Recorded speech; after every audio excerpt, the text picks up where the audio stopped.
अस्सलाम वालेकुम दोस्तों, उम्मीद है आप सब खैरियत से होंगे। मैं होम्यो डॉक्टर ज़हीर आपको अपने YouTube channel homeo health care में खुशामदीद कहता हूँ, वेलकम करता हूँ। आज का जो मालूमाती प्रोग्राम है वो अस्थमा के बारे में होम्योपैथिक की अद्वियात का है। दमा या अस्थमा जिसमें लंग्स में इन्फेक्शन की वजह से सांस लेने में दुश्वारी पैदा हो जाती है और सही तरह से सांस नहीं लिया जाता, तंगी तनफ़ुज़ हो जाती है और मरीज़ को सांस लेने में काफ़ी दिक्कत होती है और वो सांस खींच खींच कर लेने की कोशिश करता है। इसमें दमा में या अस्थमा में सबसे पहली जो मेडिसिन है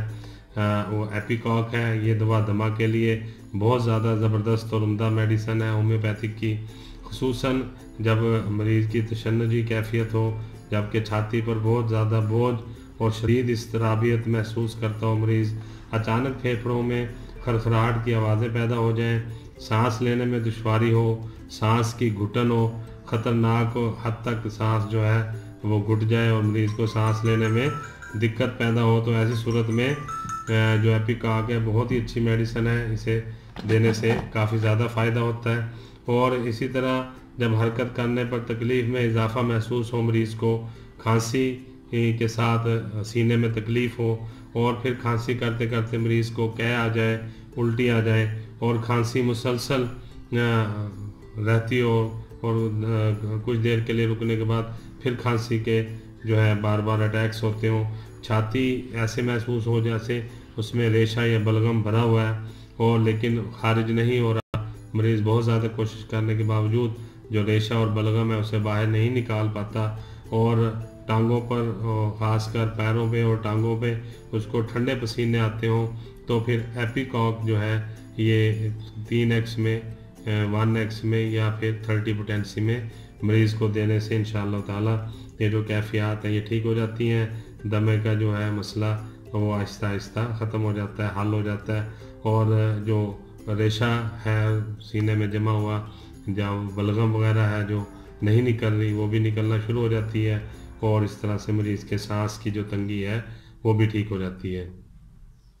इसी तरह एक और मेडिसिन है लोबीलिया, ये भी इसके सिम्टम भी एपिकॉक से मिलते जुलते हैं, इसकी अलामत भी काफ़ी एपिकॉक से मिलती जुलती है, मगर इसकी एक ख़ास अलामत है कि मरीज़ को दीगर अलामत के साथ सीने पर शदीद दबाव और छाती में कमज़ोर सी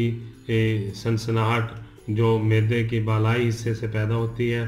और फिर सीने में उसको एक डला सा, गुमड़ सा बना हुआ महसूस होता है और मरीज़ को मतली भी होती है, बहुत ज़्यादा थूकता भी, बार बार उसको लुआब पैदा होता है और दमा के हमले से पहले पूरे अज़ाए तनफ़ुस जो है उसमें कांटे से चुभते हैं, पूरे जो सांस का नाली है उसमें ऐसे महसूस होता है जैसे कांटे चुभ रहे हों।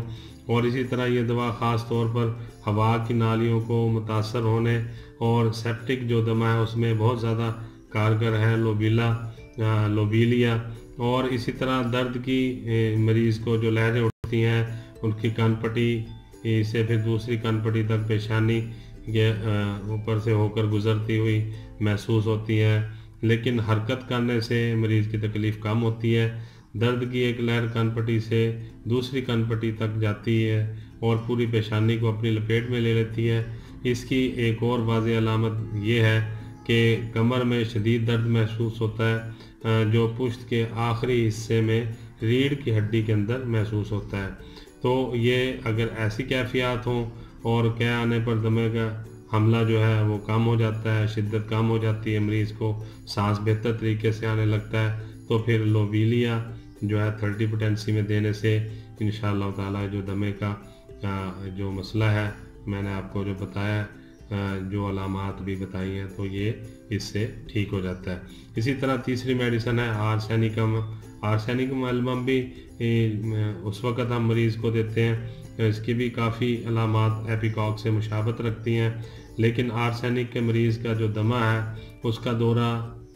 आधी रात को पड़ता है। इसकी ख़ास निशानी है कि आधी रात के बाद मरीज़ को दमे का दौरा पड़ता है और फिर मरीज़ शदीद बेचैनी और अजियत का शिकार हो जाता है और दम घुटने के खौफ से वो लेट नहीं सकता। इस तरह आपके साथ साथ पसीने आते हैं और अगर वो कुछ देर के लिए ऊँघ जाए तो अचानक छाती में दुखन और शदीद दर्द के साथ वो जाग जाता है, बेदार हो जाता है اور یہ دوا ख़ास طور پر جو پرانا دمہ ہے اس کے مریضوں میں بہت زیادہ کارآمد ہوتی ہے، جبکہ سانس کی تنگی معمول بن جاتی ہے اور مریض کی عمر بھی اگر زیادہ ہے اور تو پھر جو ہے آرسینیکم ایلبم دینے سے یہ مسئلہ حل ہو جاتا ہے۔ تو اسی طرح دمے کی میں نے آپ کو آج 3 میڈیسن بتائی ہیں، ایک ایپیکاک ہے، دوسری لوبیلیا ہے، تیسری آرسینیکم ایلبم ہے۔ ان تینوں کی علامات بھی علیحدہ علیحدہ ہیں اور ایک دوسرے سے ملتی ہیں، مگر کچھ علامات ان کی ایک دوسرے سے مختلف ہیں۔ تو ان علامات کے مطابق دمے کے مریضوں میں یہ ادویات دینا چاہیے۔ اگر کسی بھائی کو دوست کو دمہ کا مسئلہ ہے، سانس کا مسئلہ ہے اور پرانا ہے، تو اس کے لیے ضروری ہے کہ وہ اپنے قریبی ہومیو ڈاکٹر سے رابطہ کریں، انہیں اپنی تمام کیفیات بتا کر پھر جو میڈیسن ہے تجویز کروائیں اور پھر استعمال کریں۔ تو یہی گزارشات آپ سے کرنی تھی۔ امید ہے آپ کو آج کا معلوماتی پروگرام استما کے بارے میں ہومیوپیتھک کے ادویات کا اچھا لگا ہوگا۔ میں ہومیو ڈاکٹر ظہیر بہت ساری دعاؤں کے ساتھ آپ سے اجازت چاہوں گا۔ السلام علیکم۔